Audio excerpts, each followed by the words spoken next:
Kirby Anderson. If you ever listen to the program, you know that so often we talk about the fact that we really help you to articulate a biblical worldview and also know how to defend a biblical worldview. That second point is known as apologetics, and we're going to spend a little bit of time in that talking about it today, but also really help you understand who God is, maybe give you a greater vision for God, and I think that's going to be a very helpful discussion in this first hour today. Second hour, we're going to have Ray and Sue Boland in. We're going to be talking about the Mind Games Conference. If you have young people heading off to college or already in college and they really need to be fortified in their faith and know how to answer some of the questions that they are certainly going to be confronted with and some of the challenges, I think you're going to appreciate that as well. So these 2 hours here really will help develop your worldview, if you will, and help you defend the Christian faith, and I think you're really going to enjoy it. In studio with me, first of all, is Steve Gardner. I've known him for decades, and we're still good friends after all that time. Individual who graduated from Liberty University, also has a degree from Dallas Theological Seminary, has been in the business world, but also has been very much involved in these areas of theology and apologetics. He's a member of the Evangelical Theological Society. Many of you know that for a while I was the president of the International Society of Christian Apologetics, and you were the founding secretary of that, were you not? I was. Yeah, so we have a lot in common in that regard. We do. And this book that we have made available on your website, and also have a link to his website, firstquest.org. We'll talk more about that in just a minute. It's got a really engaging title, 50 Shades of God, The Other Side of Wow. And, of course, many people know that you certainly borrowed at least part of that title from a book that is certainly one we would disagree with, but I think people are going to find that they'll have a lot of disagreement and appreciation for what you have in this particular book. Thank you. Let's, if we can, maybe give your testimony, because the first couple, actually what you have here are 50 different characteristics of God, 50 different shades of God, if you will. And one of, a few of those really are your own search, your own particular search. And so I'd love to hear your testimony. Well, I was born in North Texas at a very early age, and I came to Christ when I was 8 years old. Yes. You know, as much as I could understand at that point, I knew that I needed to give my life to Christ, which I did, and I kept the faith until I was about 15. And then I sowed some wild oats for a few years during my high school years and the first 2 years in college. But all the while, God's voice was speaking to me, and He was compelling me to change the direction of my life. And I was kind of thinking, well, I will, but I need to do some of these other things first. Right. And eventually, I actually sold books door to door when I was at Texas Tech University. That's right. Mm-hmm. I sold books door to door for the Southwestern Company. Mm-hmm. And many have done that over the years, yes. Yeah, it was just a great experience. And in that experience, I was selling Bibles. And when you're selling Bibles, initially when I started that, I wasn't wasn't very faithful. But over the course of the first summer, it just worked on me. And I recommitted my life to Christ.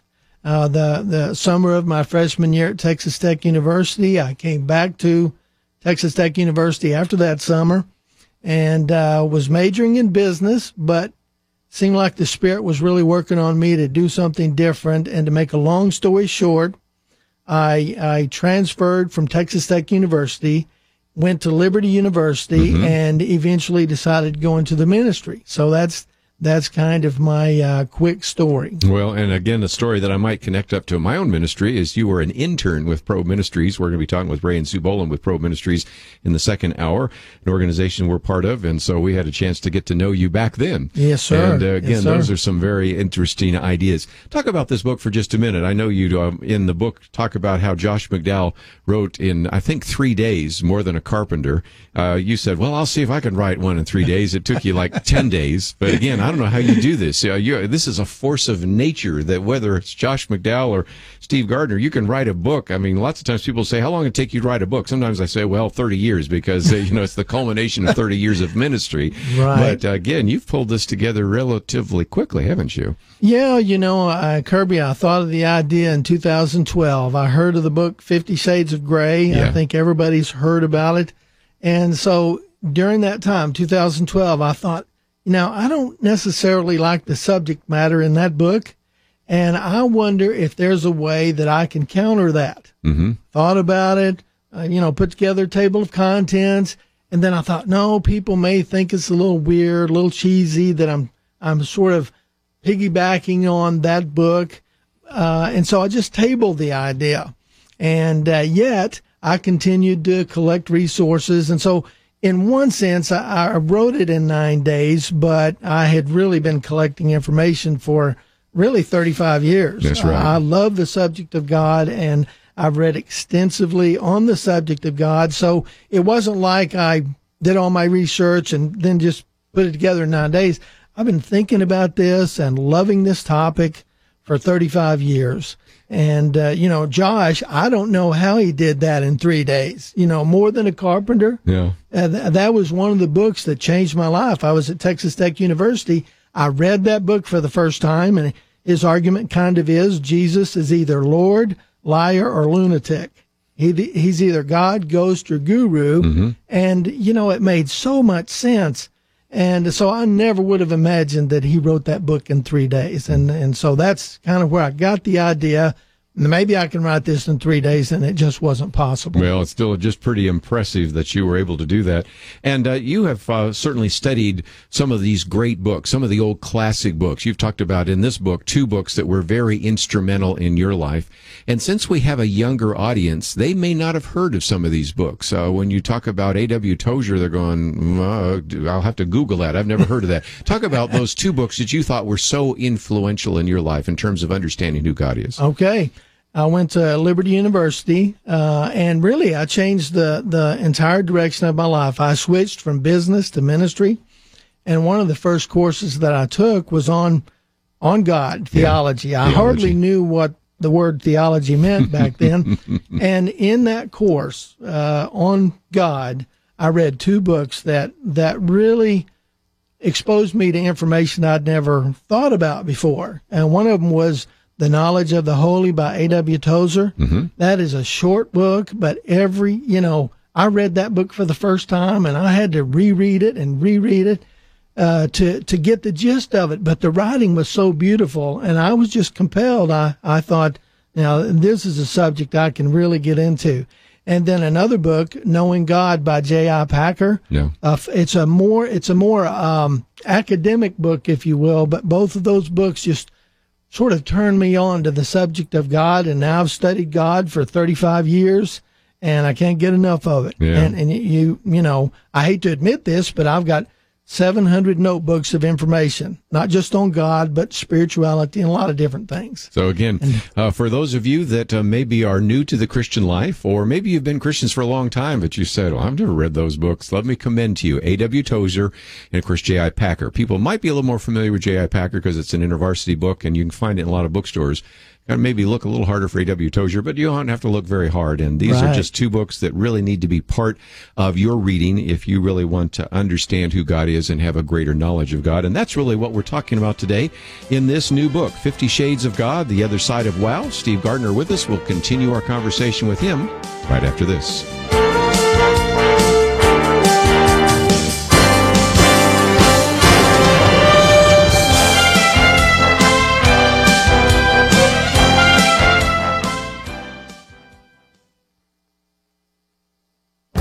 This is Viewpoints with Kirby Anderson. In a speech at Hillsdale College, Andrew McCarthy told the story of leading the prosecution in 1993 of the terrorist cell that bombed the World Trade Center. At the time, other government officials told him that he should read nothing into the fact that all the men in the terrorist cell were Muslims. These officials explained that the terrorist actions weren't representative of Islam because, after all, it is a religion that encourages peace. The government also portrayed the leader of the terror cell, Omar Abdel-Rahman, as a wanton killer and unbalanced lunatic. Andrew McCarthy discovered he was anything but. He was a globally renowned scholar with a doctorate in Islamic jurisprudence from a major university in Egypt. That presented a problem. Andrew McCarthy needed to know enough about Islamic interpretation to press the case. He hoped to find inconsistency between what the Quran teaches and what the leader of the terrorist cell taught.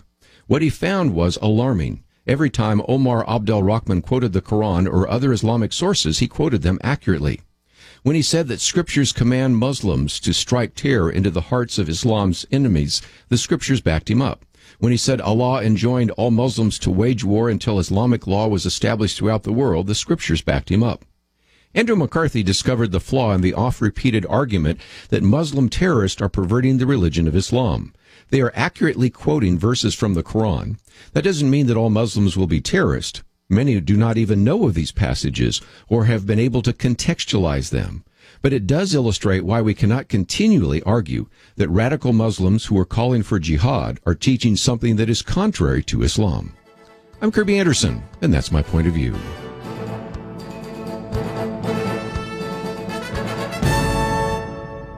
For more information about issues covered on Viewpoints, visit pointofview.net. Pointofview.net.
You're listening to Point of View, your listener-supported source for truth. In studio with Stephen Gardner today, I might just mention he's also the founder of First Quest Media. Going to talk a little bit about his website, which we already have a link to on our website, First Quest, and that's the number firstquest.org. And we'll talk a little bit more about that in just a minute. A graduate of Liberty University as well as Dallas Theological Seminary, author of this book, 50 Shades of God, The Other Side of Wow. Okay, we just talked about A.W. Tozier. Some of our listeners here shaking their heads said, oh, I know who he is. Some said, I've read him. Others saying, who? Exactly. And let's get into that for just a little bit, because even in your book, you have a list of the 23 chapters in that book by A.W. Tozier, but you also have 12 reflections on Tozier's God. We can learn a lot about who God is, certainly from the Bible, but we can also learn it from godly men and women who have gone before us. And certainly, let's for just a few minutes talk about some of the attributes of God that you are able to discern from that book. Well, I think probably the first one that jumps out at me is God's majesty, that God's a lot bigger than we possibly imagine. And most of us don't really spend a lot of time thinking about God. We don't spend a lot of time thinking about how great he is. I mean, we give him sort of lip service sometimes when we pray, but we really, at least I shouldn't say we, myself, coming from the background I came from, I just did not understand how great God was, how big God was. And of course, Tozer talks about the majesty of God, the omnipotence of God, which is a fancy word for the fact that God has all power, the omniscience of God, the fact that God has all knowledge. And he speaks about these attributes in a way that I just had never thought of before. And he does it with a language that, I mean, my mind did not think that way. But some of these, attributes and some of his words were so great that I would commit them to memory. I would actually read something in his book, and I would have a note card, and I would write down the most important things on the note card, fold the note card up, and stick it in my pocket, and remind myself. Now we look at our iPhone, we don't look at our note cards, but I would remind myself throughout the day how gracious God is, how merciful God is, how loving God is. Wouldn't some of these books also be a good antidote or maybe a counterbalance to what we have today, sort of God is our buddy? J.B. Phillips is one that said, your God is too small.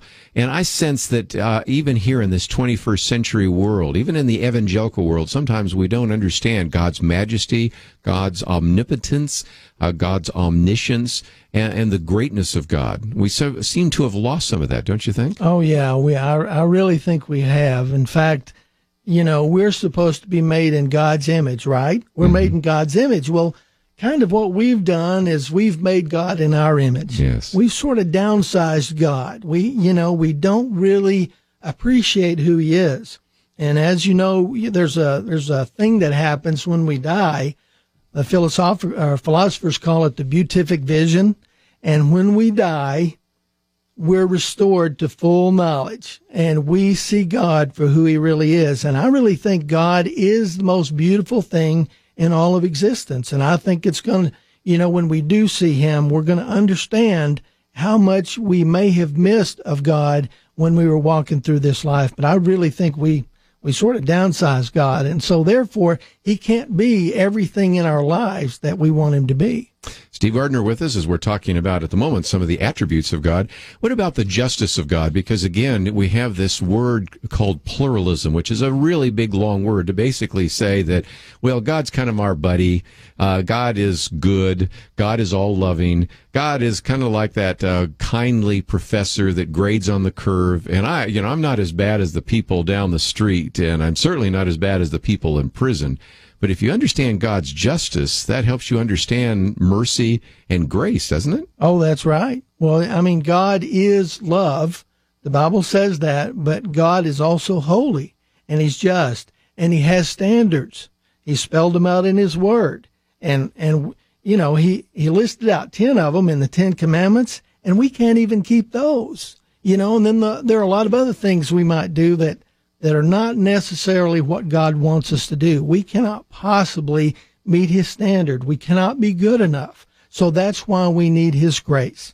And very definitely, I think God is a God of justice, a God of holiness. He has standards, and he holds us to those standards and gives us grace when we violate them, if we come to him asking for grace and repent of the things that we've done wrong. Well, and again, once we have salvation, I recognize even some of our listeners maybe have never committed their life to Jesus Christ. Maybe we'll talk about that before the hour is over. But for those of us that have been saved, it helps you understand how great a salvation that is. We used to sing hymns. Of course, now we don't sing hymns in a lot of these churches, but we used to sing hymns talking about how great is our salvation. And once you understand God's justice, you understand God's mercy, you understand what God has done and what grace really means. How could you ever take that for granted? Yeah. Well, one of the movie, The Passion, that movie just so moved me. And the thing that I remember most about that movie is, of course, Christ is dying on the cross for you and for me, for every person on earth. Jesus is dying on the cross, and it's got this camera shot as though God were looking down on the cross, which we know he was. And this just caught me when I was watching that movie. God's looking down on the cross, and this tear falls. Yes. This tear falls and explodes powerful on the ground. Mm-hmm. And the cross is where God's justice and God's love comes together in one place. And I just think it's a beautiful illustration. That's how God shows his love for us. Yes. Christ died on the cross for everything we have done wrong. He paid the price, and God's love is the one that did that for us. His love is the one that motivated him to send Christ to die on the cross for our sins. We've had Greg Laurie in studio. I think you know who Greg Laurie is. And Greg Laurie has been on the board of Billy Graham's organization for many, many years. And one time he kind of mustered up the courage to ask Dr. Graham if current Dr. Graham, Billy Graham, could talk to younger Billy Graham and say, here is one thing you should change about your teaching or preaching, what would that be? And without missing a beat, Billy Graham said, I would have emphasized much more the cross and the blood of Christ, because that's where the power is. And isn't that interesting that Billy Graham, when he looks back, not that he had a regret, but if I had to do all over again at these crusades, I would spend more time talking about the cross and the blood, because that's where the power is. That's where the power is. I mean, that's the most important event of our life, his dying on the cross for our sins. One more that just before I take a break, and certainly along the way we might open up for some questions. You have a section here about some people that just want $3 worth of God. And, we've talked about how great God is. Some of us only want just a part of God, just enough to kind of get through the day. But that's not what God asks of us. He really wants us to have him Lord over every area of life. True? That's exactly right. One of my favorite New Testament books is the book of James. And James was the brother of Jesus. And in his book, he emphasizes over and over, faith without works is dead. And, you know, we can claim to have faith, but if that faith never turns into a change in our life, then we have to question, did we really believe? Because Christianity is not just a verbal assent to a set of truths, but it's a way of life. And so a lot of people miss that. But if the brother of Jesus, you can't imagine growing up with Jesus, but if the brother of Jesus ended up dying, yes. Was martyred for the faith. Yes, he was. Before he was martyred, obviously, he wrote that great book of James, 5 chapters, very short, and he just makes the point that your faith has to mean something. Yes. So, you have to live it out. It's not enough to give verbal assent and to kind of be a cultural Christian. And we need people to stand up these days. We need people to live their faith. You know, in Colossians 2:8 talks about people being taken captive by false teachings and philosophy and things like that. And Paul talks about in 2 Corinthians 10:3-5 that you should take every thought captive to the obedience of Christ. And so I take that either we are taken captive by the culture and we become compromised Christians, or else we need to take every thought captive. And so that's one of the reasons I wanted to focus on your book today, which is entitled 50 Shades of God, The Other Side of Wow. But when we come back, we're also going to talk about your website for just a minute before we get back into your book, firstquest.org. And Okay. if you go to our website right now, we have a link to it. First of all, I think it's going to help you really understand who God is. Second of all, you're going to love the beautiful pictures that you have put there. If nothing else, people are maybe want to take some of those and make them for their screensaver or something. So there's some really great material that we're going to cover. But at the same time, in this last half hour, we might give some of you, if you have a comment or question about, first of all, we're talking about the attributes of God. A bit later, we're going to get into apologetics, arguments for the existence of God as you talk to your non-Christian friends. You are free to give us a call, 1-800-351-1212. But we also encourage you to check out this book. It's on our website, and of course, we also have information about it on his website, firstquest.org. So let's take a break. We'll come back with Steve Gardner right after this.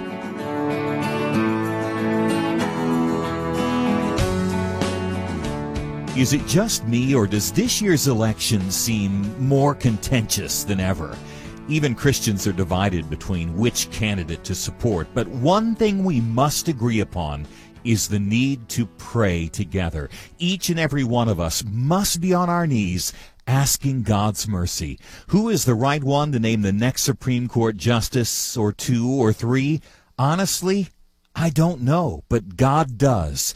And we must petition Him to act. Point of View has created its own campaign in the midst of the presidential campaign, Pray, Organize, Vote. We want to remind you of things to pray about. We want to help you educate fellow believers and get them out to vote. Sign up today at pointofview.net. Click on the banner, Pray, Organize, and Vote. The future of America is at stake, and God's people are called to be good stewards of our votes. After you sign up, look at the bottom right corner for the red box that says Donate. Your gift will educate and motivate Christians during this critical time. Don't put it off. Visit now, pointofview.net. Point of View will continue after this.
You are listening to Point of View. The opinions expressed on Point of View do not necessarily reflect the views of the management or staff of this station. And now, here again is Kirby Anderson. Continuing our conversation today in studio with us, Steve Gardner, as we talk about his book, 50 Shades of God, The Other Side of Wow, Reflections on the Nature and Beauty of God. A fascinating book. But before we get back to the book, let's talk about the website, firstquest.org. And first of all, there are some great resources there, some great pictures, by the way. So as I said, some people might love those pictures and use them as maybe screensavers and other things. But in there, you have a whole section on what is God like, a whole series of blog posts that people can find. Then you have a place for projects and partners and all sorts of things. So talk about what's available as people land on, and it's the number one, firstquest.org. What will they find when they land on that particular website? Well, ultimately, the goal for this website is to draw people to God and to introduce them to a God that is far greater and far more than most of us realize. Most of us don't spend a whole lot of time reading specifically about God. And, you know, we read the Word and we understand certain things, but there's a lot more about God that people have written through the centuries. I mean, one of my favorite books, it's an oldie, but it's by Stephen Charnock on the attributes of God. Mm-hmm. And he wrote that in the 1600s. And it has 2 big volumes of information on God. And, you know, he might have 50 pages on the grace of God. Yes. Now, I know that doesn't relate to some of you, but what I want to try to communicate is that God is a lot bigger than we think. So over time, we're going to populate this website with all kinds of information that we deem to be worthy of the person of God. And the goal of the website is to get people to fall in love with God. And the goal of the website is to get people to put God first.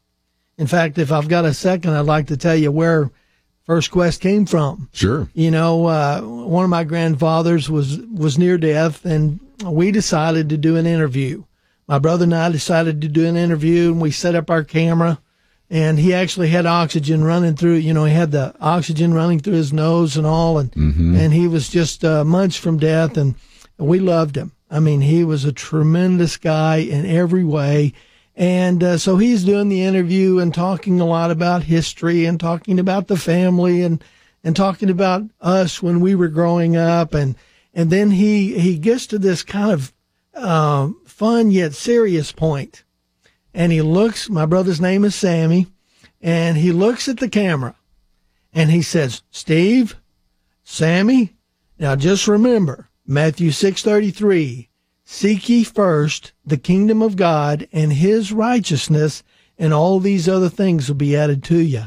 And he said, that's not fourth, that's not third, that's not second, that's first. And you know, we just have always remembered that. And that's where First Quest came from. Yeah. I thought of the idea in 2000.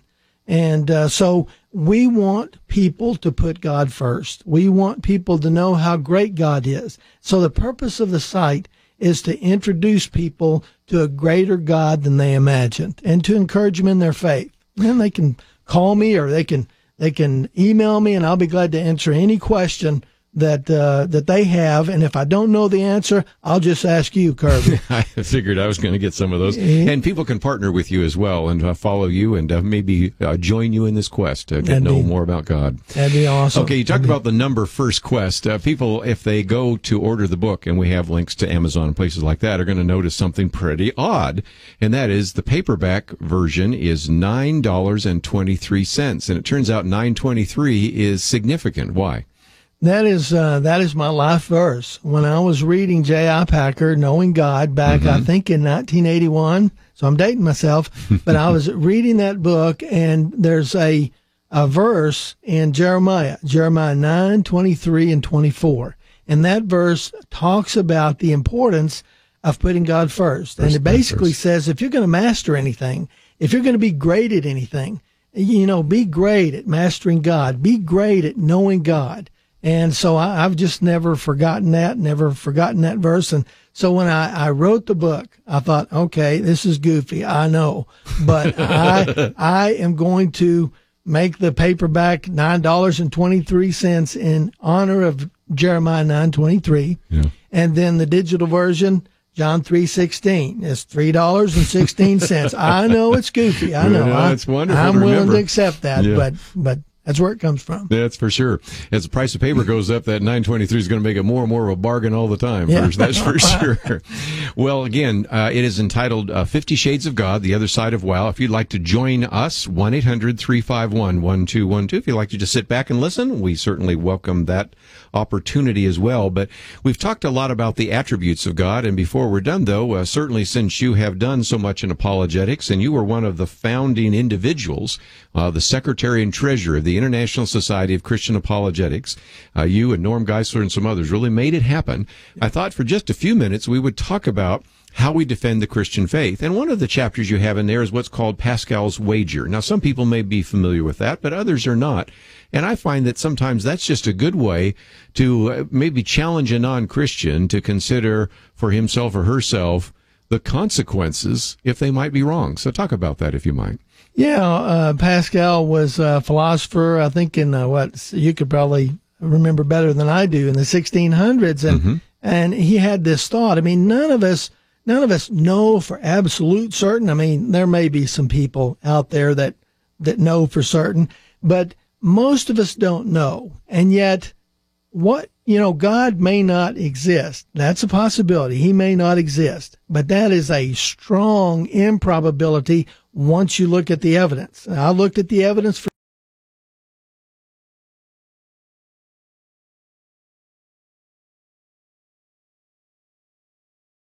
and that he loves me, because the answers for that position are a lot better than the alternative.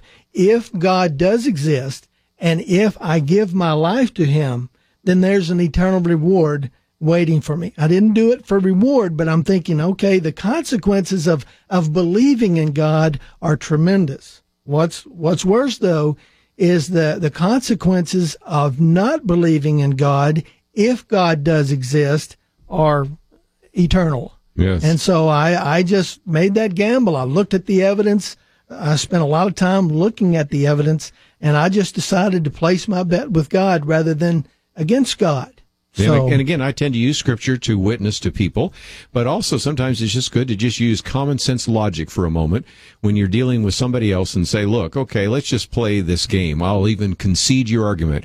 Maybe we don't know God. Now, once you become a Christian, you realize that you have a relationship with God. But okay, you're sitting here on the other side and you're saying, well, I don't know.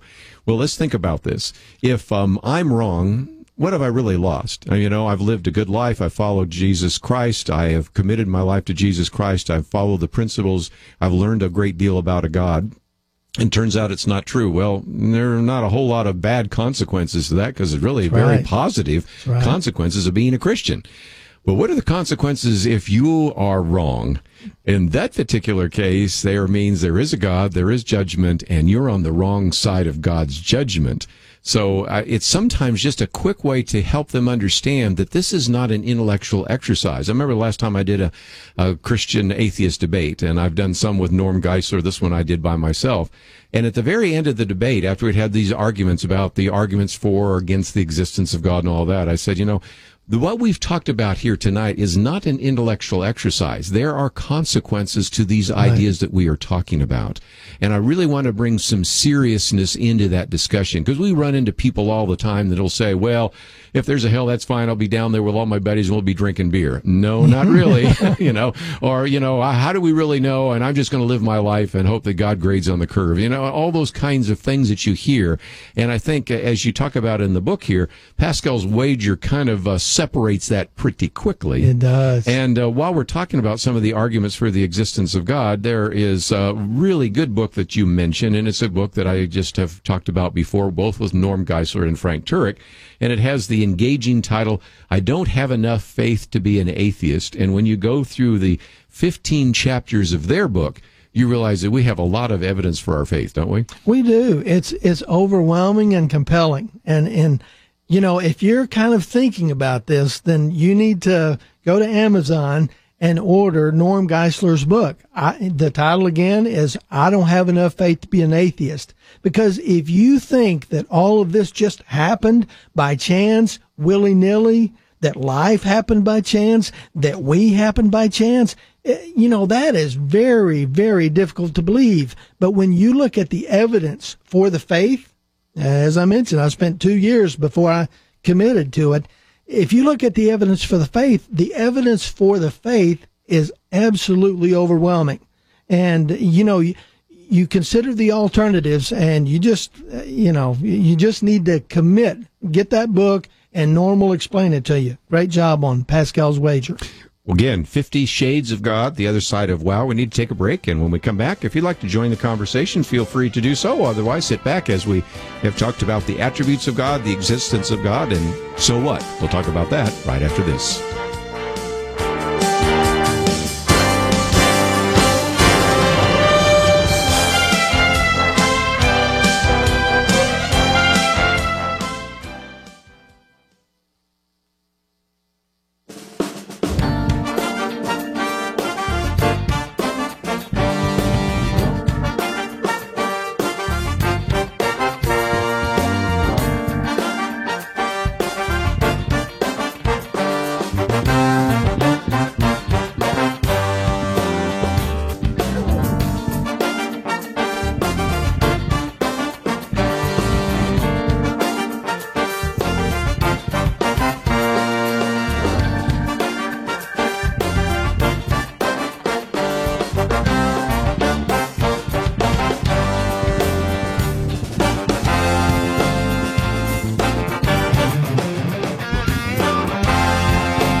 Now, back to Point of View, your listener-supported source for truth. Back for a few more minutes in studio with me today, Steve Gardner, as we talk about his book, 50 Shades of God. And just a minute ago, you were talking about, the alternatives. But let's talk about that, because I know that you took the time to study all the major world religions.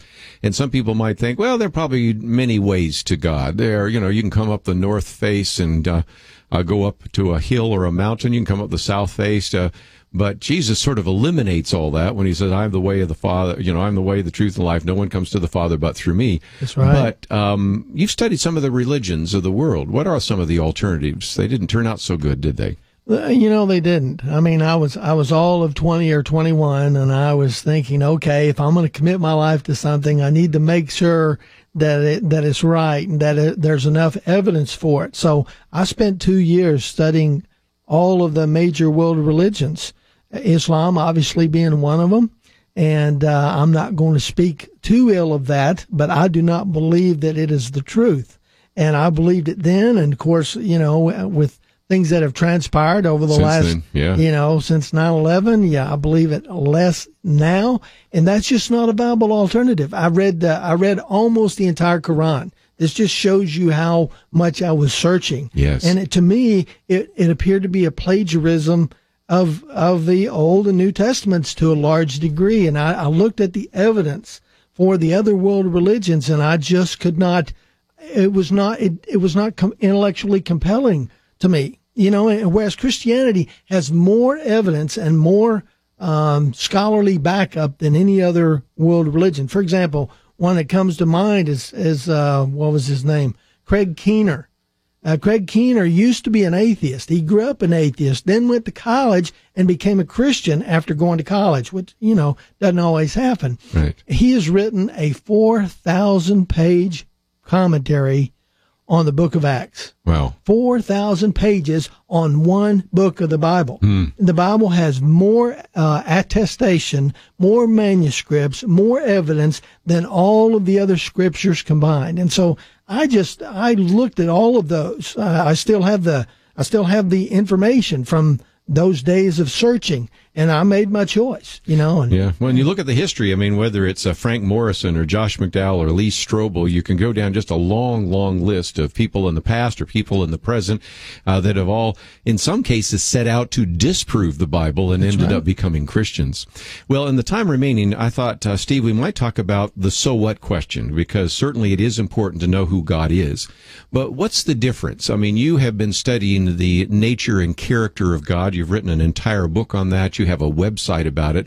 What does it do for your Christian life, and how, as our listeners are listening to this, how can they benefit from a study of who God is? One of the first results that I found in my own life was, I was not a good prayer in the early days. I would spend 5 minutes asking God for this, thanking God for that, and really didn't know who I was praying to.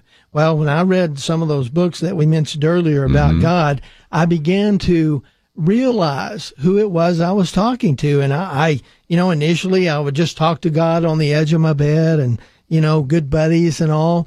And then I began to fall to my knees. Now, you don't have to do this to pray, but every morning when I pray, I fall to my knees because I have seen how great God is. I haven't seen God, but I've seen how great God is through His Word and through these other people. So it began to change the way I prayed.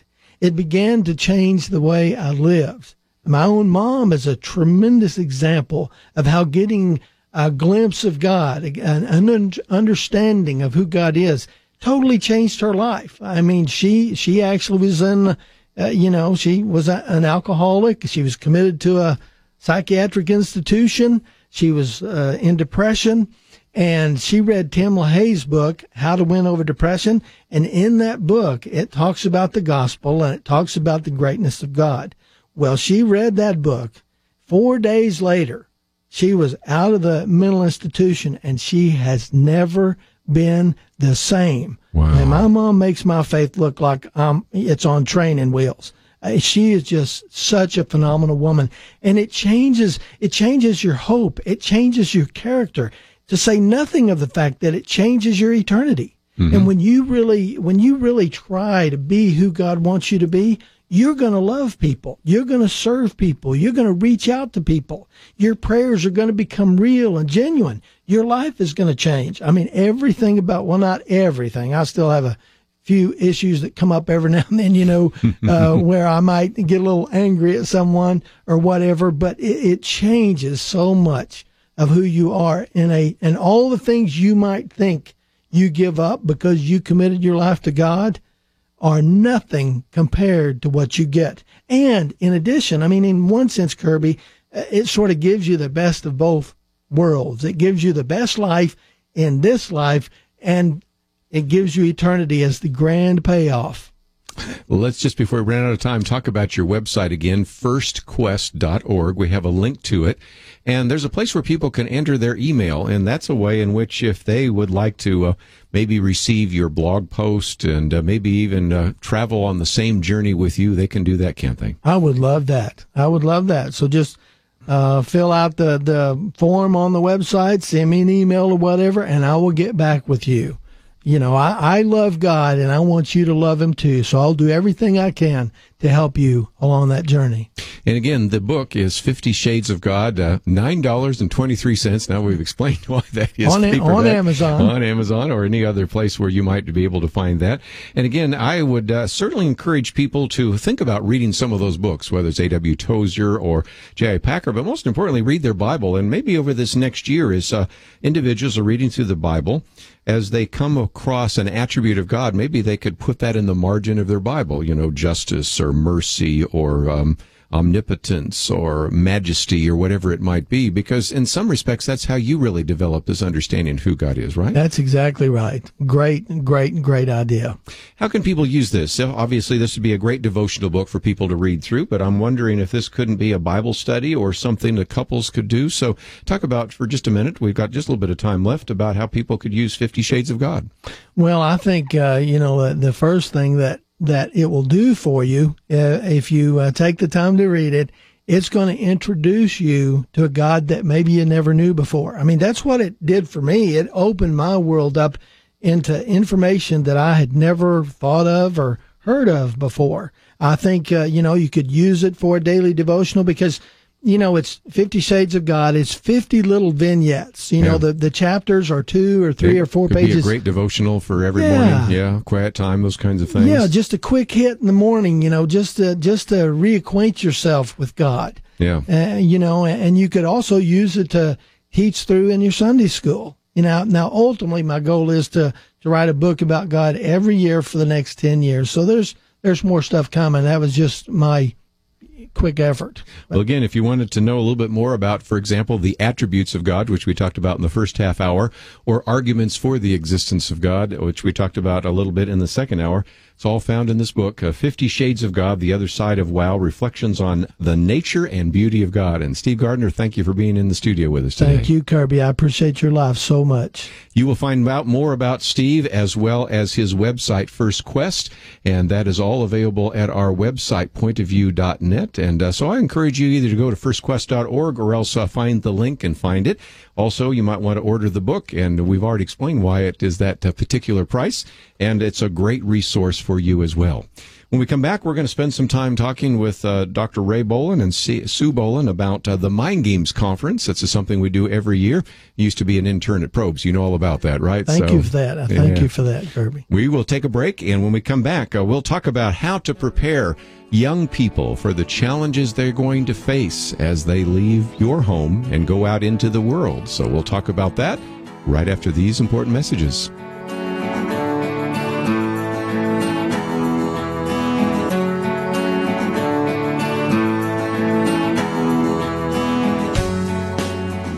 Later this year, for the 58th time, America will choose a president. As a Christian, what are you doing to prepare for the election? Helping you cut through the major media spin is part of the mission of Point of View.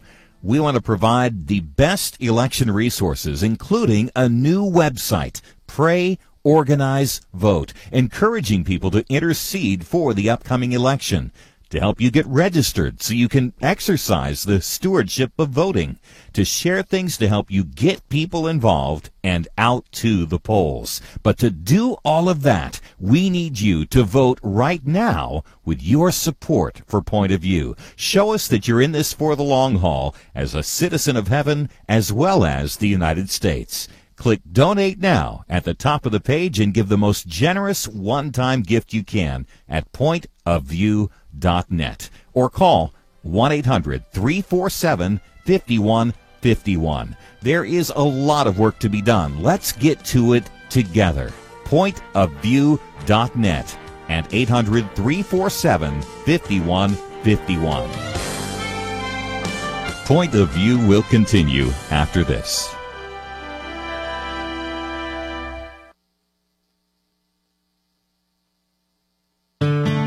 I just thank God for y'all. I listen to you every day, truly. I wanted to thank y'all for everything you do each day to inform Christian families and our community about the things we can do, and just the way you're so informative. I listen to you daily and love you guys and appreciate you so much. God bless you, Kirby, for keeping this show so on track and for the decades of wonderful help to this nation that Point of View has been. We're all big fans of your work, and we pray that God will just prosper it. As a Christian, over the years that I've followed this program, I am constantly challenged to be on guard and to evaluate what's going on. And if for no other reason, to protect the caliber and the truth of your programming, I need to participate and to back your program financially to ensure that the truth stays out there for people to hear, to view, and to be a part of.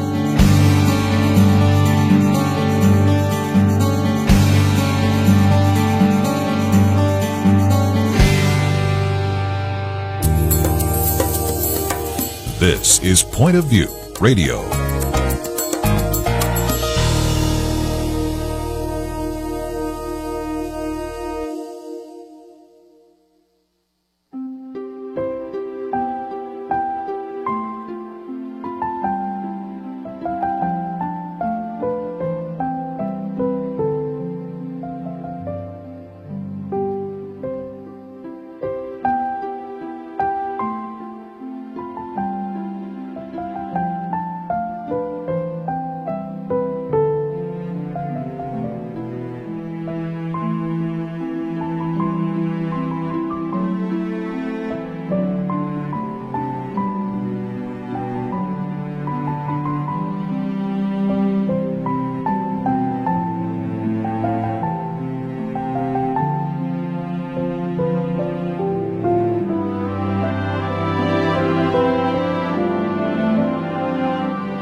Hi, this is Kirby Anderson. You know, each day we take on the tough issues and provide a biblical perspective to them. The topics we cover are wide-ranging: apologetics, theology, prophecy, creation and evolution, intelligent design, marriage, family, child-rearing, the millennial generation, trends in society, politics, economics, business, religious liberty, the Constitution, public policy, foreign policy, military policy, tensions in the Middle East, abortion, homosexuality, pornography, sexual ethics, media, technology, history, and America's godly heritage. We talk about anything that affects your faith, your family, or your freedom. So don't go anywhere, because Point of View continues right now.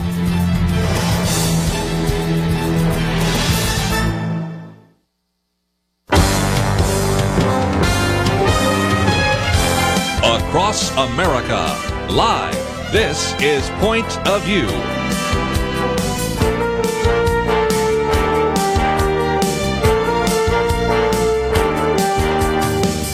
And now, Kirby Anderson. Second hour today, we're going to be talking about the Mind Games Conference. This is something we've talked about every single year here on Point of View. And earlier in the week, we had Dr. Edward Moody on the program, and he was talking about getting your kids ready for college. So we already mentioned that on Thursday we were going to get into this topic.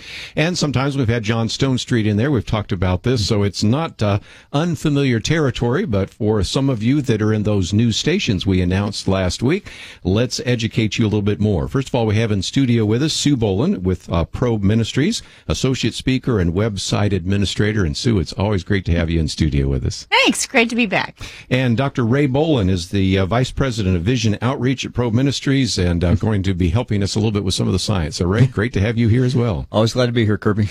Let's get into this idea of preparing young people. Sue, I'll come to you first, because young people today are facing even more challenges. And, you know, when all of us joined Probe Ministries, there was a little brochure that said, when your kids go off to college, where they lose their faith. Well, that was true back in 1973, 74, 75. It is real true in 2016. And so we really have to do what we can to prepare young people for what they're going to encounter, whether they go onto the university campus, they go into the military, or they go into the business world, right? Absolutely. Unfortunately, the spiritual warfare aspect has been really ramped up in the last several decades.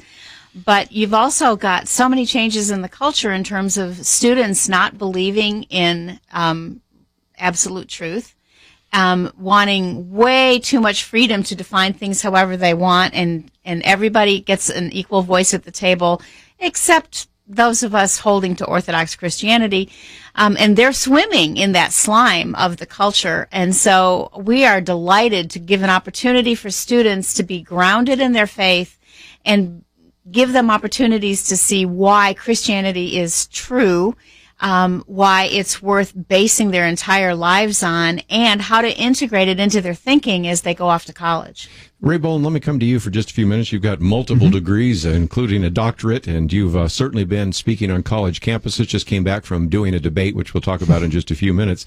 And so you're well aware of the fact that it probably is even more difficult now for some of the kids going off to college than it's ever been before. Well, there's an even greater assumption, Kirby, that if you claim to be a Christian, there are certain things you better accommodate yourself to, or else you're not going to be allowed to play in the game, if you will. And in the academic community, that runs from the sciences to the humanities and just about every place else now.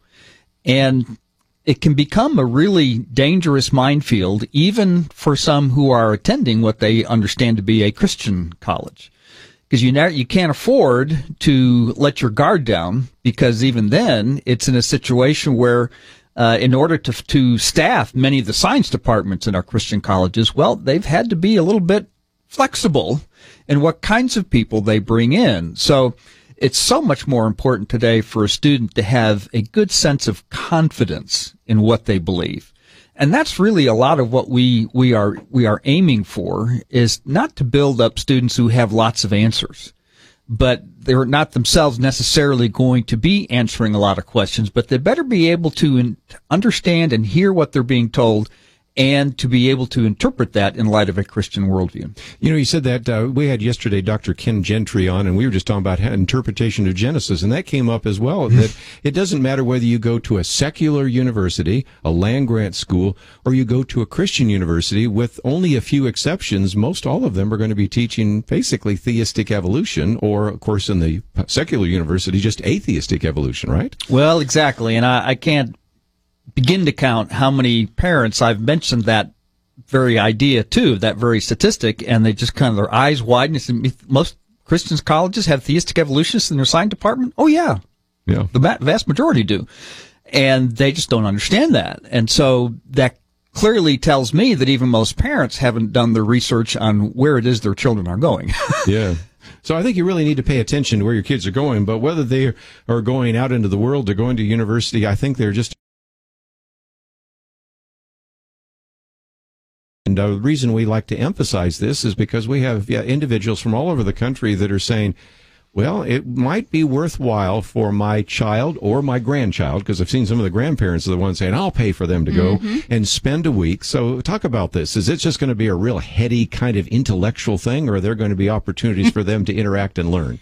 Well, we don't want to bore our students. We want them to really enjoy themselves, but also to not come for a week of nothing but play. So we feel that it's a good balance of excellent education in terms of the teaching times balanced with free times and recreation times. Their meals are eaten with the instructors. We don't go off by ourselves to an instructor's table.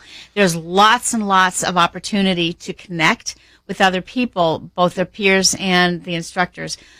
Every year, the desire to connect with other students gets greater and greater. And that's their biggest takeaway is, I loved being with these people. There's a maximum of 40. This is not a huge event that happens. So it's a total immersion week of worldview and apologetics with a lot of fun thrown in. We use a variety of teaching techniques, and our whole idea is we just want to soak you in truth while you have a blast with us and with each other. Well, and one of the ways it starts off is we have this atheistic professor who shows up, Dr. Ray Bola, yes, and you pretend to be that, and you start asking some questions, and if the students came with a level of confidence that they knew all the answers, you certainly... dispel that pretty quickly. I work very hard too. I don't have to work very hard, honestly. I've been doing this for 15 years or so or more, and it's something that some students have heard about. And even when I was just in the country of Belarus, I began my 2-week class there with the same routine, and some of them had been warned. Yes. But for the most part, students aren't aware, and I simply play the role of an atheistic professor who's doing research on the religious beliefs of young people, and I simply have some questions for them. And following in the pattern of 1 Peter 3:15, where we're always to be ready to give an answer to anyone who asks, I simply ask, are you a Christian? And when they tell me yes, I simply ask, why? And the range of first answers isn't all that diverse, but because I asked Jesus into my heart, why'd you do that? What you doing in there with all the blood and gross stuff? And I don't understand. What's Jesus doing? Oh, that's not what I mean. Well, what did you mean? Well, I trusted Jesus with he died for my sin. Well, how'd you know that? Well, because that's what the Bible says. Oh, you believe the Bible. Well, why the Bible? Well, because it's the Word of God. Well, there's lots of books out there claiming to be the Word of God. Why do you think this one's the Word of God? And like you said, you go through that. Every answer they give me, I have a follow-up question. Yes. And it doesn't take long before they're looking for help or wishing I would talk to somebody else. I've seen you do it with sometimes the parents in the back and churches, and I've noticed that very quickly the parents are interested in their shoes, Yeah. And they're hoping that you don't ask them any of those same questions. Yeah. I don't look to embarrass the parents. I get told very frequently that they're so glad that I didn't ask them any questions. Yes. So. Well, again, we're talking about this conference. We haven't given you all the details, but you can actually go to the website and click on the picture there where you have Ray and Sue, and it will take you to probe.org, and you can click on Mind Games. We're going to talk more about that, talk about the video that's available that you might want to watch and show. All that coming up right after this.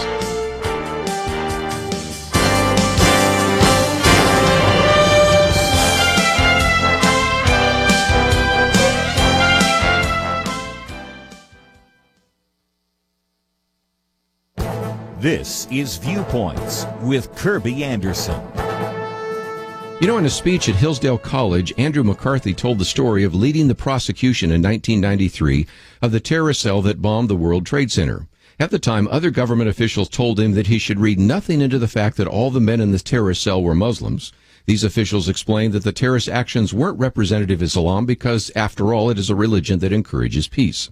The government also portrayed the leader of the terrorist cell, Omar Abdel Rahman, as a wanton killer and unbalanced lunatic. Andrew McCarthy discovered he was anything but. He was a globally renowned scholar with a doctorate in Islamic jurisprudence from a major university in Egypt. That presented a problem. Andrew McCarthy needed to know enough about Islamic interpretation to press the case. He hoped to find inconsistency between what the Quran teaches and what the leader of the terrorist cell taught. What he found was alarming. Every time Omar Abdel Rahman quoted the Quran or other Islamic sources, he quoted them accurately. When he said that scriptures command Muslims to strike terror into the hearts of Islam's enemies, the scriptures backed him up. When he said Allah enjoined all Muslims to wage war until Islamic law was established throughout the world, the scriptures backed him up. Andrew McCarthy discovered the flaw in the oft-repeated argument that Muslim terrorists are perverting the religion of Islam. They are accurately quoting verses from the Quran. That doesn't mean that all Muslims will be terrorists. Many do not even know of these passages or have been able to contextualize them. But it does illustrate why we cannot continually argue that radical Muslims who are calling for jihad are teaching something that is contrary to Islam. I'm Kirby Anderson, and that's my point of view.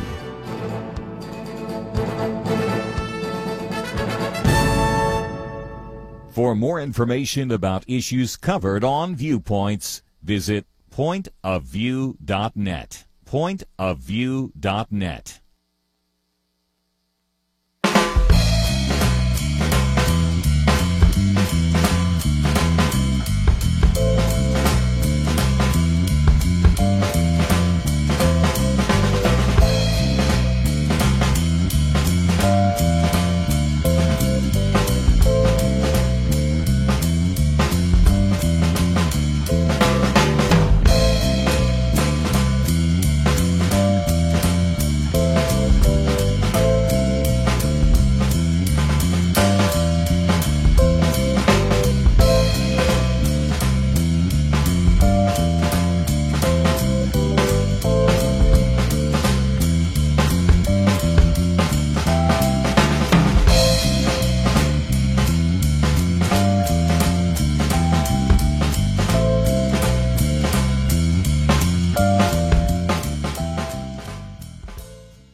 You're listening to Point of View, your listener-supported source for truth. Ray and Sue Boland in studio with us today and talking about the Mind Games Conference. And Sue, let's see if we can give people a little bit of an overview. We've talked about some of the fun that will take place. There's role play, and we already recognize you run into this atheistic professor. You also a little bit later run into people into the New Age and all sorts of things. So what does that look like in terms of what young people are going to encounter when they enroll and show up? Well, we do, it's a classroom type of setting, but within that setting, we role play and give them lots of opportunity to ask questions and to discuss, because they need to talk it out. They need, once they receive information, we are not trying to do the dump truck method of information dispersion. You know, like, talk to us about what did you get out of that, you know, and so we've got a lot of discussion time built in. There needs to be downtime just to process the good stuff that we have. So we lay a foundation of basic worldview stuff, talking about Christian worldview, pantheism, which is the idea that all is one, all is God, and then naturalism, the idea that all there is the physical universe. Laying the foundation of those three basic worldviews. On top of that, then we go into basic apologetics. What is the evidence for God? The evidence that Jesus is God, and the evidence that the Bible is the Word of God.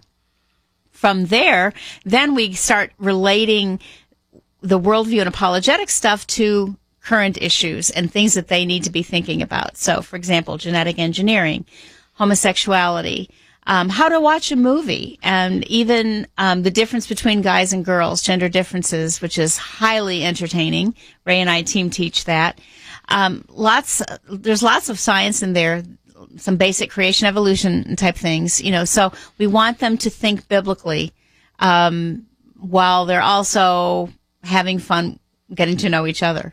Ray, let me talk about that, because you have a PhD in molecular biology. You're also a research fellow at the Discovery Institute Center for the Renewal of Science and Culture. And we've had Dr. Steve Meyer on this program. Just last week, we had Richard Weichert on. We've had Wesley J. Smith. We've had all sorts of people that are your colleagues, if you will, around the country. These students have an opportunity to be next to somebody with your kind of credentials. And if they are interested in going into science or medicine or engineering, this is just an outstanding opportunity for them. Well, I certainly have lots of opportunity to provide connections to broaden and deepen their understanding of some of these scientific issues, to be able to see how a design perspective applies across the scientific spectrum, no matter what it is that captures your particular interest. And in going into some of the current issues like genetic engineering, I mean, here's the chance that they have, as I try to portray to them, that they will have reproductive choices available to them that I could only have dreamed of when I was their age. Not even dreamed of, had no idea that it was even possible. So there's an opportunity to gain an understanding of what can be done, and then putting it into an ethical context as Christians. Well, how do you think about that? And I teach that particular session by asking a series of questions. And I just ask for initially, okay, here's the question. What do you think? Before I give them any background information. And again, it's forcing them to deal with questions with possible controversies, not even sure what their groundwork is, even early in the week or whatever, but having to grapple with things, because all too often, as we have found at Probe over the decades, that thinking is becoming a lost art. Yes. And it's something we're very hesitant to do. We look for somebody else, the celebrities in the Christian community, to do our thinking for us. Right. And if so-and-so agrees, then that's what I'll say or think. But there's so many things coming today from the culture that we can't afford that luxury anymore. Well, and again, you have I think, is a real burden to see if we can get more Christians into the fields of medicine and biology and other areas of science and engineering, because sometimes we scare kids off because they say, well, you're going to have to deal with the issue of evolution, and so we send them running the other direction, or they think missions is going to the mission field, but not necessarily being a missionary right in the science area. Yeah, God will use you with whatever talents and abilities and interests He's given you. And there's nothing that has to be suppressed. As a kid, I loved going to the zoo and just being around animals and learning about them, and to be given a role in God's community where I can intersect with that curiosity and interest has been just a real blessing for me my entire life. So I want other students at this stage of their life, before they get to college, to be able to gain a greater understanding of what is available. And sure, there are challenges, but the reality is, no matter what task you choose, whatever career you choose, you're going to be challenged today as a Christian. And it doesn't matter whether it's the sciences or in a radio studio or wherever that might be. I might just mention, Sue, that some people might say, well, this guy has a PhD, but you actually also, the two of you also teach homeschoolers, so you have a pretty good idea about how to communicate in a way that would be understandable to somebody that maybe is a high school senior or a freshman in college, right? We've worked very hard to put the cookies on the bottom shelf to make it accessible. Well, at least a lower shelf sometimes. Okay. I work to put them on the bottom shelf. Ray maybe a little bit above that. But, we've worked really hard at being good communicators. And I was thinking, as you were asking Ray about the whole science thing, there might be people listening to this wondering, well, my kid or grandkid isn't really a science geek type person. Would this camp be appropriate for them?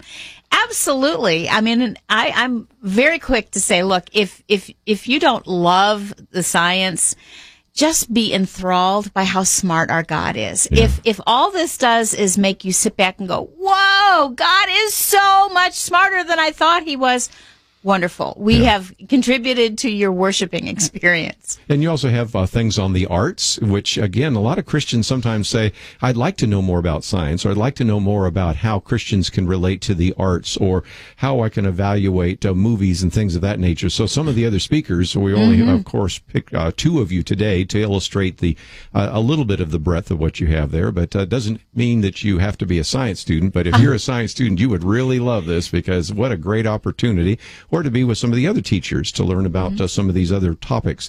Right now, Sue, some people are saying, okay, you sold me. I'm interested. When is it happening, and what does it cost, and how do I register?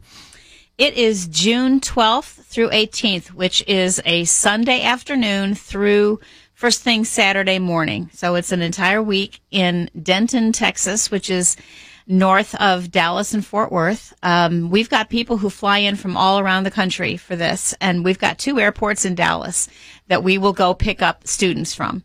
It's $495 for the week, which covers everything except if people want to do the ropes course, that's an additional $20. $495 for an entire week of camp with all the instruction and a fill in the blank notebook that they'll be taking with them forever is, we feel, a bargain and a half. So we're very pleased to offer this. There's a lot of information on our website at probe.org. And if you just click on the Mind Games guy right out there on the homepage, we've got a guy that we've got the line, confident, not arrogant, which is what we're trying to do. You can get lots and lots of information. A lot of people want just as much data as they possibly can to decide, what is this like? So we've got a video there. We've got interviews with 3 of the last year's alumni, and links to a whole lot more videos of previous alumni. Lots of information about, what is offered. Let me just mention that if you go to probe.org, like you said, click on Mind Games. There's a video there, and we also have some links to the video. My assignment for you as we go to a break here is to watch the video. It's not even 4 minutes long, gives you a good overview, shows you that it's almost like an island. It's actually a peninsula, but there's a place you can get to see the camp. You can see all the ropes course. You can see the kids. You can see the food. You can get a sense that this is going to be really a tremendous opportunity for your children or grandchildren, and this is something we encourage you to find out more about. If they don't get all their questions answered, there's a link so they could call you and talk, can't they? Yep. My phone number's there. My email's there. I'd love to talk to people about Mind Games. And again, I think there's scholarships if somebody thinks that is too expensive, right?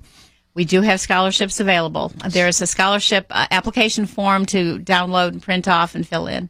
Let's take a break. When we come back, we'll open up the phones. Perhaps you have some questions, and we are privileged to have in studio Ray and Sue Boland. And Dr. Ray Boland was just involved in a debate in Belarus with an atheist, and we're going to talk about that for just a minute, learn a little bit more about how that plays out, and I think you'll learn a little bit more about how to defend the faith and maybe gain a greater confidence in your Christian walk. So again, go to our website, pointofview.net, or else you can go directly to probe.org. You'll find some of the information about this upcoming conference. And as we always do, we're spending some time here talking about how to articulate a biblical worldview and also how to defend a biblical worldview. But if you'd like to join us, maybe you have comments or questions or a testimony of your own, 1-800-351-1212. Let's open up the phones, give you a chance to join the conversation. We'll be back right after this. Is it just me, or does this year's election seem more contentious than ever? Even Christians are divided between which candidate to support, but one thing we must agree upon is the need to pray together. Each and every one of us must be on our knees asking God's mercy. Who is the right one to name the next Supreme Court justice, or 2 or 3? Honestly, I don't know, but God does.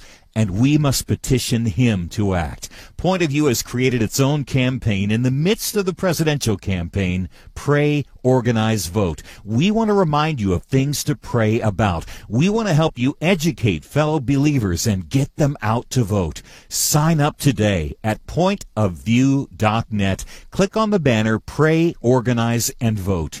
The future of America is at stake, and God's people are called to be good stewards of our votes. After you sign up, look at the bottom right corner for the red box that says Donate. Your gift will educate and motivate Christians during this critical time. Don't put it off. Visit now, pointofview.net. Point of View will continue after this.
You are listening to Point of View. The opinions expressed on Point of View do not necessarily reflect the views of the management or staff of this station. And now, here again is Kirby Anderson. Let's open up the phones if you'd like to join us. 1-800-351-1212. What are you doing to prepare your young people for college? Perhaps there's some things you've been doing in your church or as individuals. That's certainly one of the things we're talking about today as we talk about this Mind Games Conference. It takes place June 12th to the 18th. If you'd like some more information, simply go to probe.org, or we have all the information here at pointofview.net. And as a matter of fact, our link will take you right to that video, and I'll give that assignment one more time. I really would encourage you to watch that video. It would excite your children or grandchildren. And there's a little share button there, and you can click on that, and then maybe you could put it on your Facebook page, or maybe you have a blog, or you could send it to someone that needs to know about that. Maybe it's a youth minister, maybe it's a parent that you think would be benefiting from this, so we want to maximize that as much as possible. So let me, for just a few minutes, talk about those who have been through this. As they like to say in West Texas, it's not your first rodeo. And you've had some of these individuals that have gone on to college. They've graduated from college. Some have gone in the military. Some have gone into the legislature. Talk about some of the stories that have come from this. We learned from the mom of a Mind Games alumnus that her son had been elected to the House of Representatives in Arkansas. Wow. After going through Mind Games, which was tremendously encouraging to us to hear that he remained strong in his faith and then went on to serve his country and serve the Lord in the legislature. One of our Mind Games alums died as a military hero in a firefight in Iraq, and he was taking courses in as a Marine. That was, as we read the papers he was writing when he died, it was clear he was drawing on his Mind Games experience. So it's wonderful to see, what happens on the other side of Mind Games. We've got precious couple that met 1 year at Mind Games, and they are now married with 2 kids. And we want to take responsibility and credit for that, because they wouldn't have met if it weren't for Mind Games. So we're very happy about the fruitfulness of our ministry in the long term. Is this a one-off, or do some people come back again? Oh, great question. We've got a number of alumni every year, and we actually have an alumni track where we take the returnees off into a small area and give them new content they have never heard before, which means that every year, if we've got people coming back 2, 3, 4 years, we need to come up with something new each time. This year, we have a student who she's come to Mind Games all 4 years of high school.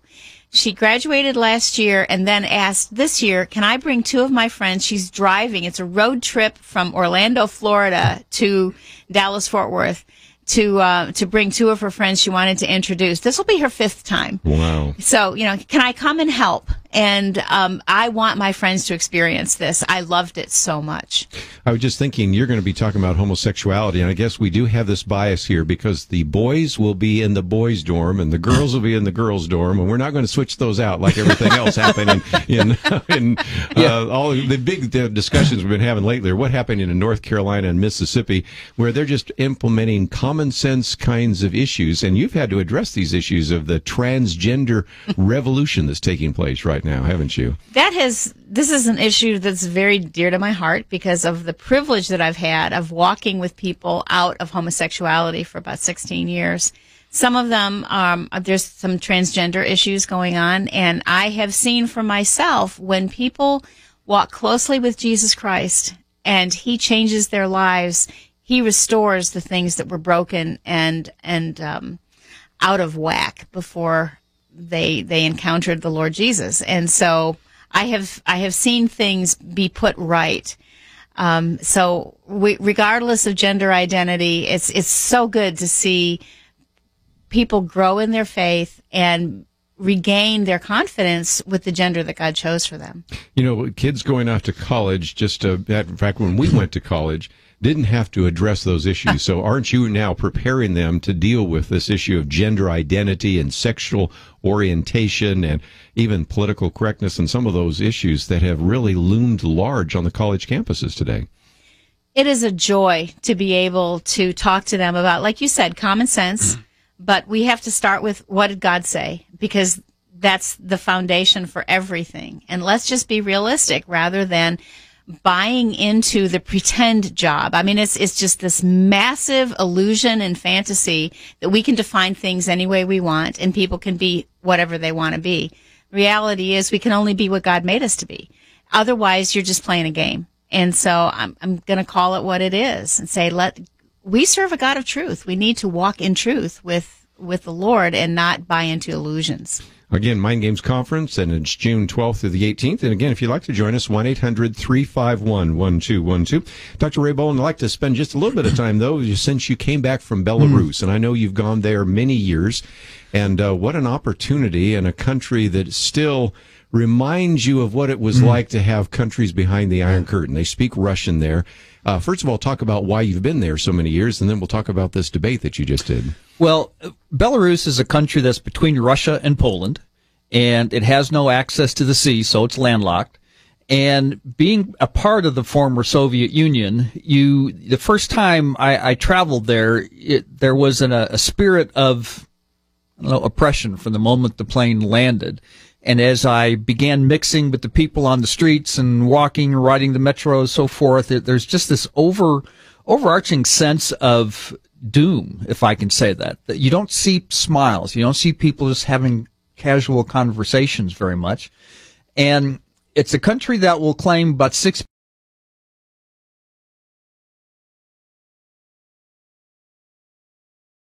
shrinking because the young people can't stand to stay there. Even if they do stay and get married, they're not having children. The government has to offer financial incentives for a low-interest loan to have a home if you have 3 or more children. And it's an oppressive place. And I've been invited there to teach at a small Bible college that was started through Campus Crusade for Christ, and although it's independent now, mainly to help educate these young Belarusian students about Christian worldview and how to defend their faith. We think we have a slightly oppressive situation here at times, but in Belarus, maybe 4% or less of the population would make a claim to be of some sort of Protestant denomination. Primarily it's Baptist. But the Russian Orthodox Church has full power and sway. Roman Catholicism is present. Everything else is referred to as a cult. So when you mentioned the even possibility of this debate, that was something that had never even been broached with me before, because there was this sense that as Protestants, they had to be fairly careful. Mm-hmm. And technically what I do in Belarus as an American, teaching in a small Bible college is illegal. I would be deported, but the Bible college itself would have some problems to deal with if I was discovered in that way. There's others besides me who do that, but, and so I get a lot of opportunities to speak at various churches, home groups, conferences there, primarily because the very idea of someone who has scientific training and they are also a Christian is something that's unheard of. And they didn't know those two things could be put together. Those categories don't fit. Yeah. They don't. Yeah. And so when about 3 days before I was to leave on this trip, I got a text from Sergei Lukyanov, who runs the Bible college basically, he's the overseer for it, about this possibility of doing a debate with a local physics professor. And that sounds right out there in the open. You sure? Yeah. Are you sure you want to do this? You want to do that? Yeah. And it turns out that some atheists had organized the debate previously with a Roman Catholic priest, a Russian Orthodox priest, and a Baptist pastor, and a few people attended it, but it just wasn't well done or didn't seem to accomplish very much. And so the idea that I was coming soon came up, and maybe I could be available for something like that. And the atheist friend, well, let me recommend this professor I had at the college. And he's Professor Oleg Boyarkin. And he works with the CERN particle accelerator, and he's done experiments with that. And he's a particle physicist and a bit afield from biology, if I may say. And what I thought was going to be the biggest problem is trying to find what are we actually going to talk about, because our fields of interest are quite divergent. And so we had a meeting about a week before the debate, and Oh, he regaled us with his PowerPoint with all these equations, and most everybody, including me, was just kind of, I hope you're not going to show that on this Wednesday night debate, but he did. And I suggested, for instance, that the title of the debate could be, is the universe intelligently designed for life? A yes or no question. Yeah. He didn't like that. He thought about it, and then he offered his own boring academic title. And we'll talk about that after the break, because I want to get into that and how the response was to that. Pretty fascinating. Dr. Ray Bolin, we have one of those mandatory breaks. We'll finish our story, a little bit of a cliffhanger, right after this.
Now, back to Point of View, your listener-supported source for truth. Back for a few more minutes. Ray Bolin and Sue Bolin with us today. We'll take some phone calls in just a minute. But Ray, right in the middle, we were talking about the debate. And what an opportunity in Minsk, Belarus, to debate an atheist. This is the first time I'm sure some of these kids had ever seen a Christian and a scientist in the same body. Mm-hmm. They just couldn't even probably believe that. And we ended up doing it in a local cafe that the church had been using for a film night and just discussion to try to gain access to non-believers and draw them in a little bit. And so there were about 130 people there, most of them young, mostly young people, which is just terrific. And we each got about 25 minutes, and my PowerPoint had to be translated in Russian. So it's the first time I couldn't look at the screen to remember where am I at on, it wasn't going to help me much. And, so we each had our 25 minutes, then he and I exchanged questions and answers between the two of us for a while, and then we opened up to questions to the audience. But a couple of comments from that I thought were really interesting. He ended up being asked by an attender something about God and does he believe in God or something to that extent. And all he said was that science leaves plenty of room for God. Wow. Now, he would make no personal allegiance to that. His position at the university could have been threatened if he did, I would imagine. That's a good point, yeah. But also, I learned afterwards that as he was speaking with Sergei about things when it was done, he and I had exchanged our goodbyes and so forth, but he admitted that he was surprised that we were Baptists. He expected me to be more dark-minded. Well, there we go. Yeah. and as I like to say, if I can do one thing in that sort of debate context, if I can just dispel what the other person thinks a Christian is supposed to be like, I've accomplished a great deal. It's something. And so he was challenged, that says to me. He was surprised, and that's always a good thing in that way.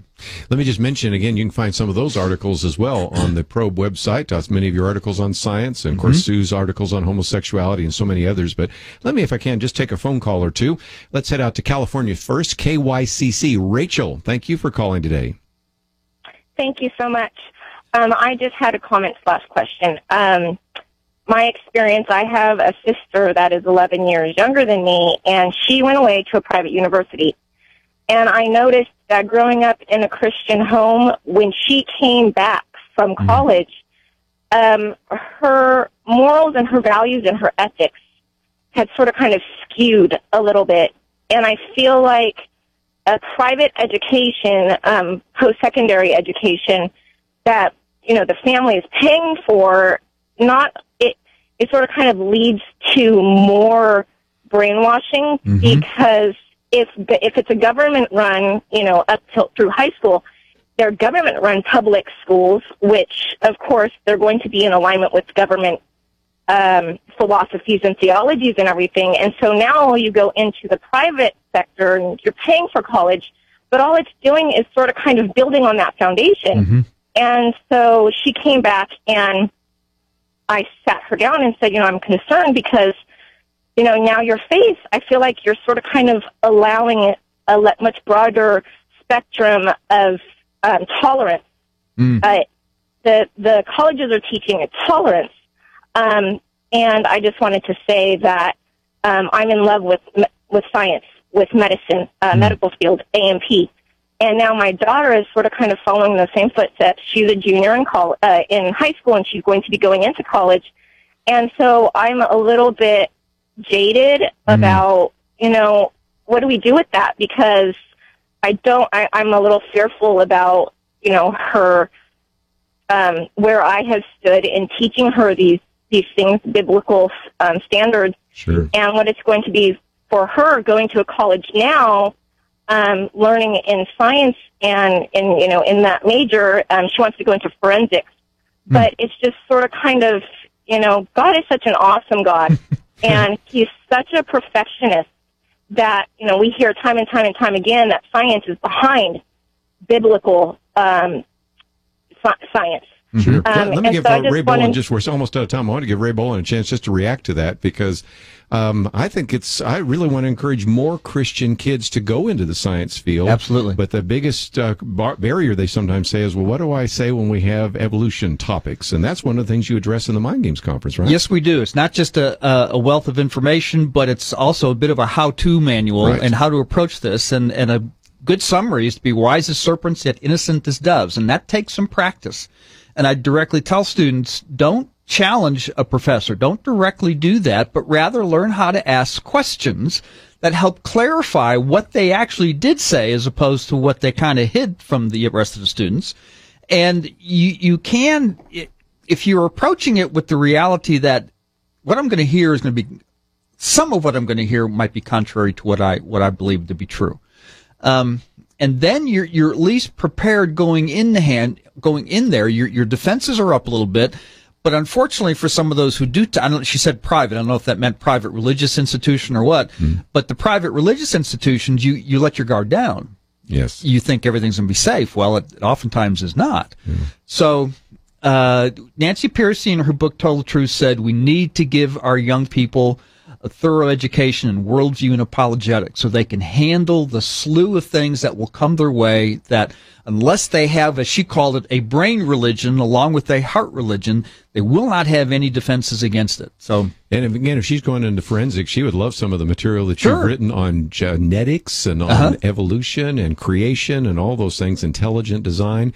So again, Rachel, we're just about out of time, but let me just mention, go to the Probe website and maybe have her read a few of those articles. And if she could maybe have this vision of being able to study with the person she's reading on the Probe website, that would really be something. She's at the perfect age for mind games. Perfect. Let's talk about that. Perfect age. What are the requirements? Because some people are saying, well, okay, my son or daughter's a sophomore. Is that too young, a junior? What are you looking for here in terms of age at Mind Games?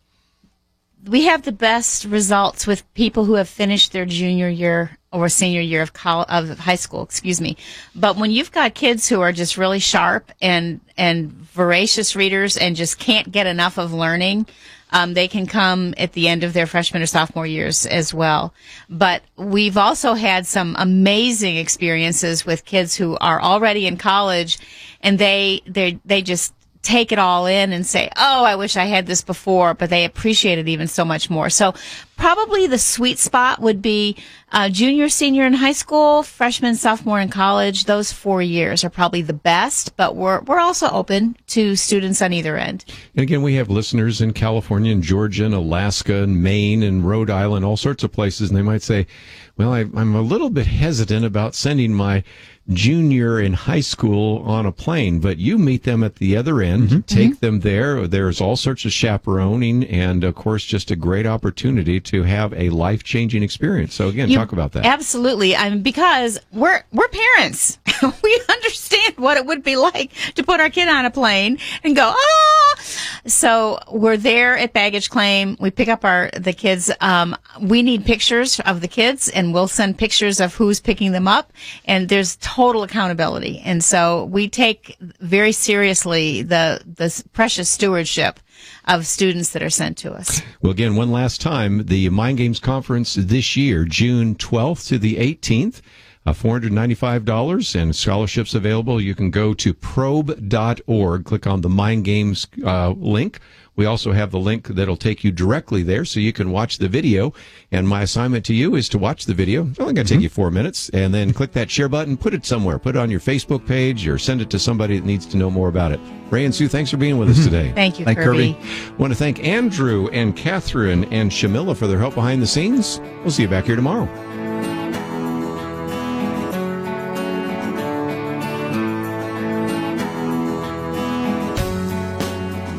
Later this year, for the 58th time, America will choose a president. As a Christian, what are you doing to prepare for the election?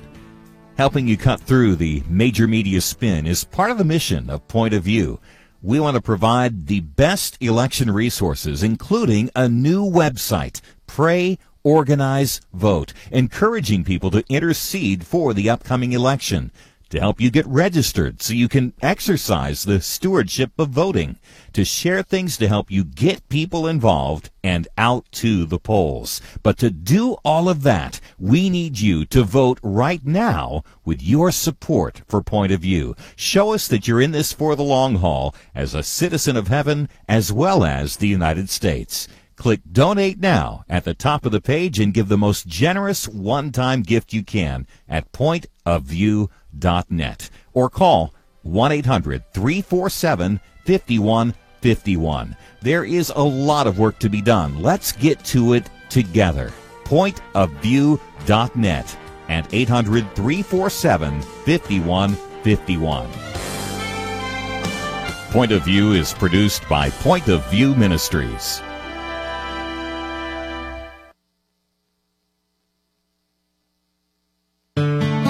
I just thank God for y'all. I listen to you every day, truly. I wanted to thank y'all for everything you do each day to inform Christian families and our community about the things we can do, and just the way you're so informative. I listen to you daily and love you guys and appreciate you so much. God bless you, Kirby, for keeping this show so on track, and for the decades of wonderful help to this nation that Point of View has been. We're all big fans of your work, and we pray that God will just prosper it.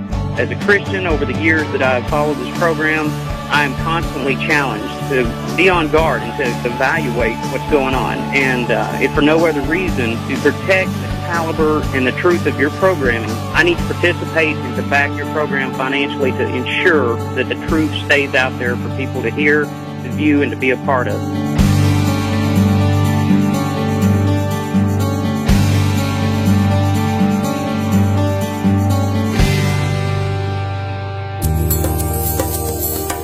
This is Point of View Radio.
Both have term life insurance?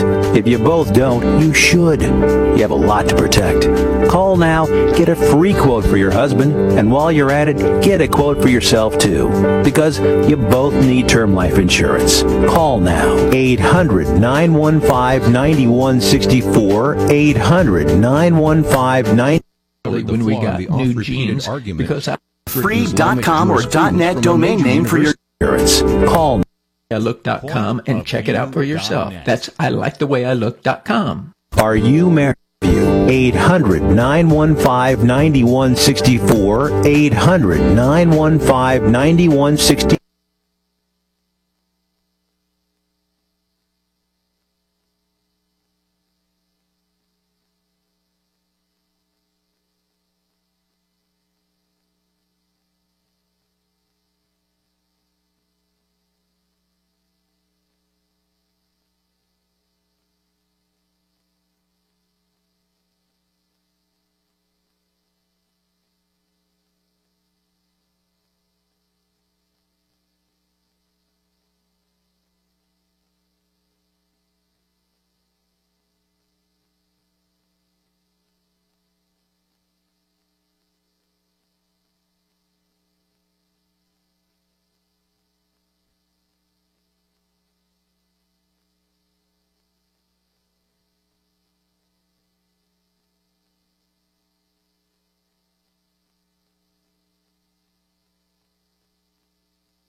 Accustomed to just being in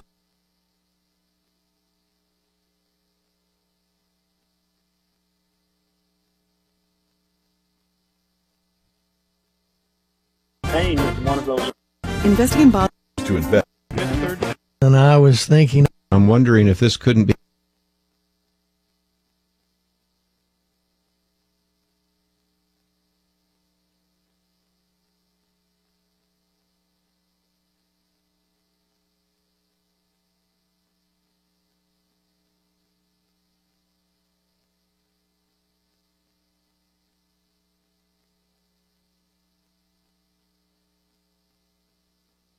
Of change, and the Vice President of the United States, Joe Biden. Ladies and gentlemen, please welcome Lisa Napper, the Champions of Change, and the Vice President of the United States, Joe Biden.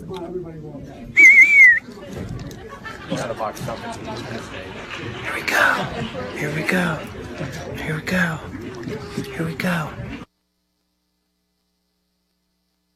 Then let's talk about plus-sized Amy Schumer. The reason I call Amy Schumer plus-sized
I'm going to tell you what, there's some serious rock and roll on this record.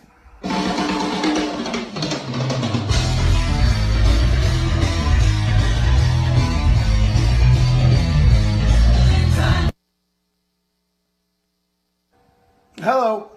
I'm going to tell you what, there's some serious rock and roll on this record.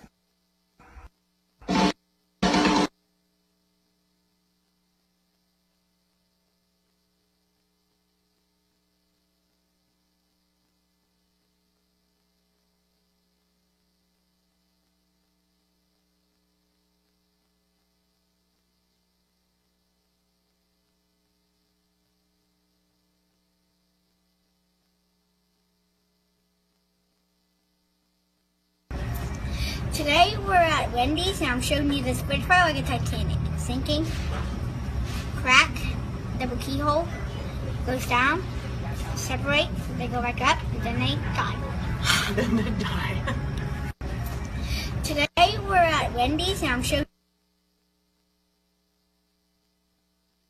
I smoke a cigarette in the morning. No worries on the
music. Dear music. Dear music. Dear lady music. Dear music. Dear music. Dear music. Dear music. Hey music. Dear music. Dear music. Dear music. Dear music. What's up, girl? Thank you for holding me to a higher standard as a creative person. You bring me joy, happiness when I'm sad. I'm excited that you could take me to see the world, but I'm always thankful that you could bring me home. Thank you for finding me and guiding me. Thank you for fixing my broken heart. Thank you for my smiles. Thank you for my happiness. Thanks for driving me absolutely insane and crazy. You're the most confusing woman I've ever been with in my life, but I keep on coming back to you because you're real good to me. Thank you for these knuckleheads. Thank you for giving me a pursuit to strive for, and more importantly, for helping me figure out who I am. Because without you, I'd probably have no idea. Thank you for being so good to us. Through the ups and downs, you will always be our #1 gal. Thank you, music. Thank you, lady music. Thank you. You've always fed my soul, and now you feed my... What I'll be doing without you? Nothing. Absolutely nothing. I thank you for all the love that I've gained in my entire existence. Dude.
Omar the best election possible. And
This is Viewpoints with Kirby Anderson.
This is Viewpoints with Kirby Anderson. You have probably heard comments about certain people living in a bubble. They live in affluent communities cut off from some of the realities that most Americans face. This is Viewpoints with Kirby Anderson. You know, some of the promos for the latest TV shows are appalling, but I've discovered that the actual programs are even worse than what is shown on the 1-minute commercial. This is Viewpoints with Kirby Anderson. You know, earlier this month, President Obama met with the French president, and while talking about the terror... This is Viewpoints with Kirby Anderson. Pastor Ray Johnston has...